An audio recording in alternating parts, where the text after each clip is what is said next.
All right, thank you, guys. Tulane takes on ECU, and that's going to be at 12 p.m. Eastern start time this Saturday.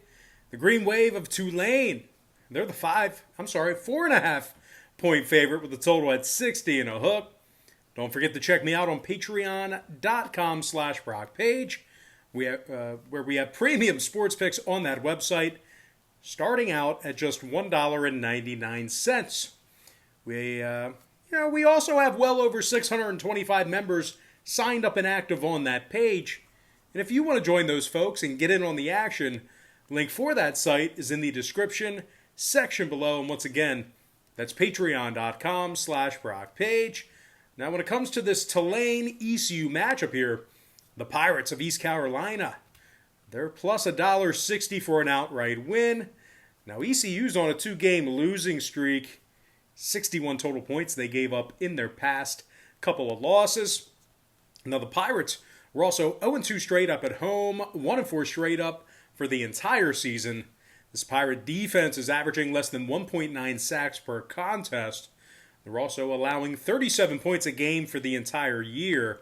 Now, the Pirates have lost their last 5 straight at home. They've also lost 17 out of their last 20 against the AAC. Very impressive number there. Now, they are taking on a Tulane squad who's coming off a real nice 35-point victory over Temple. They absolutely destroyed the Owls in that one. And they did hold the Owls to just a field goal in that contest. The Green Wave has also successfully covered the point spread in their last 3 straight. 4-1 against the spread in their last 5. One of the better covering teams in the American Athletic Conference. Now, Tulane's rushing for a staggering 224 yards a game, 22 total touchdowns on the season on the ground for the Green Wave rushing attack. They actually have 2 running backs who currently rush for over 400 yards apiece. Stephon Hutterson's touched it 61 times for 432 and 3 scores. He's averaging 7.1 yards a carry. And Cameron Carroll's also touched it 84 times for 404 and 8 touchdowns. 11 total rushing TDs between these two backs already. Certainly a potent running attack. And if Tulane wants to air it out, they haven't particularly been stellar with regard to passing, but they do have double-digit touchdowns through the air as well, 10 to be exact for the Green Wave. Now, total-wise, 5 out of Tulane's last 6 contests got over the posted number, 3-1 to the over when they travel. Meanwhile, 4 out of ECU's last 5 contests got over the line themselves. Give me the Tulane Green Wave minus 4.5 and the over 60 and a hook in that game. Before we go ahead and move on, just want to take another quick time out and welcome you to the video. Got some lines and personal leans out for College Football Week 10, the American Athletic Edition AAC. But before we go ahead and dive into some more free content right here on YouTube, just want to quickly remind you guys, once again, don't forget to check me out on patreon.com/BrockPage. We do daily premium sports picks on that website, beginning at just $1.99. We currently have over 625 members signed up and active on that site. And if you want to join those folks and get in on the action, link for that site is in the description section below. And once again, that's patreon.com/BrockPage. Now, our next couple of games, I don't believe are on the board here. So just going to be kind of scrolling around here like an idiot for a little bit. But anyway, next matchup, it is going to be, actually, I was on it, wasn't I? I think I was on it. Yeah. Tulsa, Navy, 12 p.m. Eastern start time. The Golden Hurricane is minus 11.5, totals 57. Now, Tulsa's on a bit of a roll here. Three-game winning streak, for the Golden Hurricane. 3-1 against the spread in their last 4. Tulsa's also successfully covered the point spread in their last 3 road games. They're rushing for $170 per contest, 7 touchdowns on the ground through 4 games. Running back Deneric Prince is averaging 5.9 yards a carry and plunged it past the goal line twice. And while their passing numbers aren't all too impressive, wideout Kalen Stokes has 20 catches for 306 yards and 2 touchdowns. Stokes is averaging nearly 16 yards per reception. Now, the Tulsa defense is allowing 21 points a game. Not too bad considering they've scored 34 points or more in their last 3 straight. They're averaging nearly 3 takeaways per contest, and a good portion of that is thanks to linebacker Zaven Collins, who's got 2 interceptions and 2 forced fumbles. One of those interceptions was a pick 6, by the way. Now, Collins also has 3 sacks on the season and 28 total tackles. And safety Kendaren Ray currently leads the team in tackles with 31 of them. 4 PBUs for him as well for the safety. Now, Tulsa's won 5 out of their last 6 conference matchups. They've also successfully covered the point spread in their last 5 straight on the road. They're taking on a Navy program who gave up 51 to SMU this past Saturday. They're currently on a 2-game losing streak and allowed 88 total points in those 2 contests. The Midshipmen have lost 2 out of their last 3 at home, and they failed to cover the number twice during that stretch.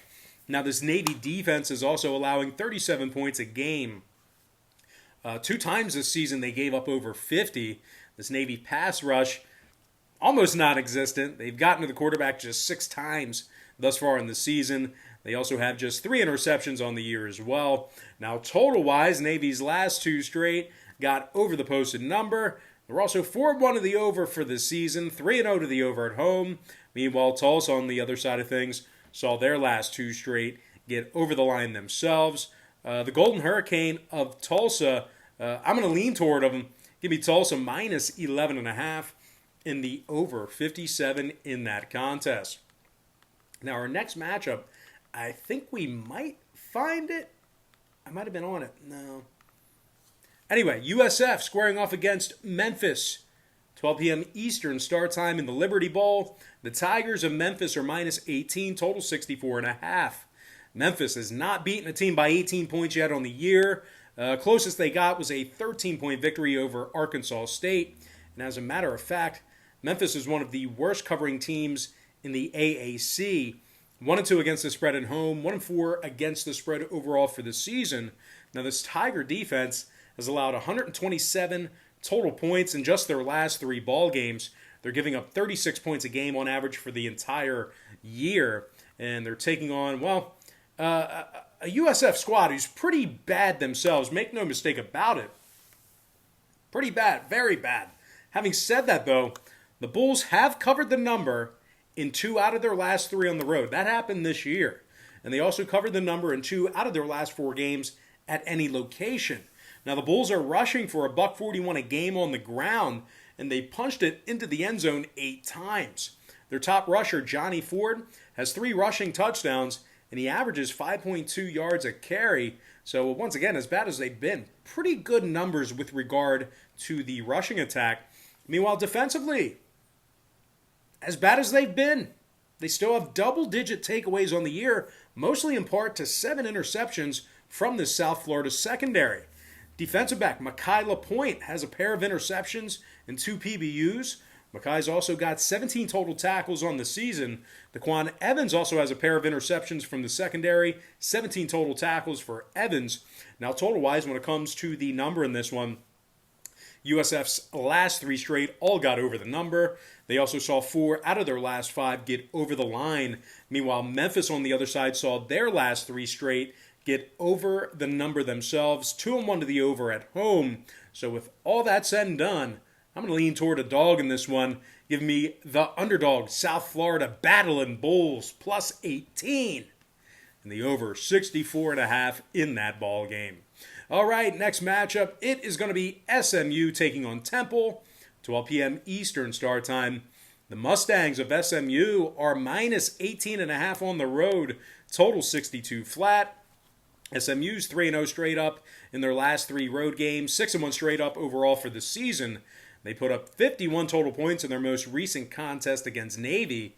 They're also averaging 40 points a game, and they throw for over 330 yards per contest. Now, quarterback Shane Buechele's thrown for over 2,200 yards and 16 touchdown passes. His favorite target's been Rashee Rice, who's caught 34 balls for 521 and 4 touchdowns. He's actually averaging over 15 yards per reception. Now, wideout Reggie Roberson also caught 22 passes for 474 and 5 TDs himself. Reggie's averaging 22 yards a catch. home run hitter for this Mustang offense. But if you think it's just an aerial attack at SMU, you're sorely mistaken, because it's actually a very effective run game that's kind of garnered these guys significant success this season. Now, the Mustangs, they've rushed for 18 total TDs on the ground, and running back Ulysses Bentley has touched it 115 times for 695 yards and 10 touchdowns. Bentley's averaging 6 yards a carry, and he's just shy of 100 yards a game. They're taking on a Temple squad who's on a 2-game losing streak. 35-point loss to Tulane in their most recent outing. They were held to just a field goal in that matchup. They also gave up 41 to Memphis in the game before that. Now, the Owls are allowing 37 points per contest, and they have a 1-3 straight-up record on the season. They also failed to cover the point spread in 3 out of those 4 contests. Now, total-wise, when it comes to the number in this one, Temple's 1-0 to the over as the home team, 3-1 to the over on the year. Meanwhile, the Mustangs of SMU saw 2 out of their last 3 road games get over the line themselves. So with all that said and done, give me the SMU Mustangs minus 18.5 and the over 62 in that contest. And with that, we're going to dive into our next and final matchup for the show. It is going to be Houston-Cincinnati, 3:30 p.m. Eastern kickoff. Now, the Bearcats are the 13.5-point favorite. Total's 55. Cincy's coming off a 49-10 dismantling of Memphis. They shut out the Tigers in the second half of that contest. They also held SMU to just 3 second-half points in their contest before that. So overall, this Bearcat D has allowed only 13 second-half points in their last 4 contests. Really a team that's great at finishing ball games, really shutting down their opponents. Now, defensive end Myjai Sanders has 5 sacks on the season, 20 total tackles. Cincy has sacked the quarterback 16 total times on the season, nearly 4 sacks a game they're averaging. They also have double-digit takeaways, mostly thanks to 8 big interceptions. That's right, 8 interceptions for this Bearcat D. Cornerback Ahmad Gardner has 3 interceptions from the secondary, 4 PBUs and 17 tackles. Bryant and Bush each have a pair of interceptions from the secondary as well. The Bearcats are giving up just 12 points a game, 3-1 against the number in their last 4. They're taking on a Houston program who's coming fresh off a 44-21 loss to UCF. They were held to just 7 total points in the first half of that one, really kind of just not getting the offense going at all in the first 30 minutes. Now, the Cougs have also lost 2 out of their last 3, including a 43-26 loss to BYU. Houston's allowing 35 points a game, and they failed to cover the point spread in 2 out of their last 3. This Houston defense has a measly 2 takeaways through 4 contests as well. Not very opportunistic on the defensive end are these Cougars. Now, total-wise, when it comes to the number in this one, Houston's 1-0 to the over on the road, 3-1 to the over on the season. Meanwhile, the Bearcats are coming fresh off a ball game that went over the posted total themselves, their most recent contest, of course. And so with all that said and done, give me the Cincinnati Bearcats minus 13.5 and the over 55 in that game. And with that, guys, that's going to do it for me. Don't forget to check me out on Patreon. If you guys decide to get a package here today, just keep in mind, we'll bill you the day you sign up and then the first of every month following that. But most importantly, guys, got to thank you for joining me right here on YouTube. Really hope you enjoyed all this great free content, all this great free information. And with that said, happy Wednesday to you, happy hump day to you, and I look forward to seeing you later on today on my website at patreon.com/rockpage.